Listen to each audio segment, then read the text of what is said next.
বন্ধুরা, তোমরা কি দেশি মুরগির ডিমের দারুণ ডিমের ঝোলের রেসিপি দেখতে চাও? এরমভাবে ঝোল বানালে কিন্তু লোক দারুণ চেটে পুটে খাবে। চলো রেসিপিটা ঝপ করে দেখে নিই। প্রথমেই কড়ার মধ্যে তেল দিয়ে আলু গুঁড়ে সুন্দর করে লাল লাল করে আলুগুলো ভেজে নিতে হবে।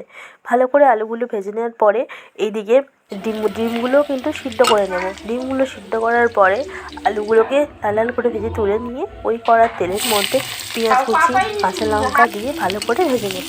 তারপরেই ওর মধ্যে অ্যাড করব টমেটো কুচি। টমেটো কুচিগুলো অ্যাড করে ভালো করে ভেজে নেব। যখন টমেটো গলে আসবে তারপরেই দিয়ে দেবো আদা রসুন পেস্ট, দিয়ে ভালো করে কষাতে থাকবো। যখন কষি তেল ছেড়ে আসবে, এবার ওর মধ্যে প্রয়োজন মতো অ্যাড করবো লঙ্কা গুঁড়ো, হলুদ গুঁড়ো ও নুন, নিয়ে ভালো করে আবার কষাবো।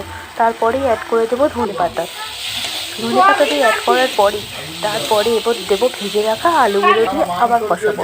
ভালো করে কষিয়ে যখন পুরোপুরি তেল ছেড়ে আসবে, তখন এবার ওর মধ্যে গরম জল অ্যাড করবো।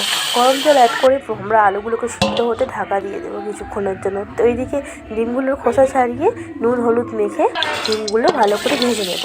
ডিমগুলো ভালো করে ভেজে নেওয়ার পরে ওই কড়ার তেলের মধ্যেই আবার আমরা অ্যাড করবো জিরে আর তেজপাতা।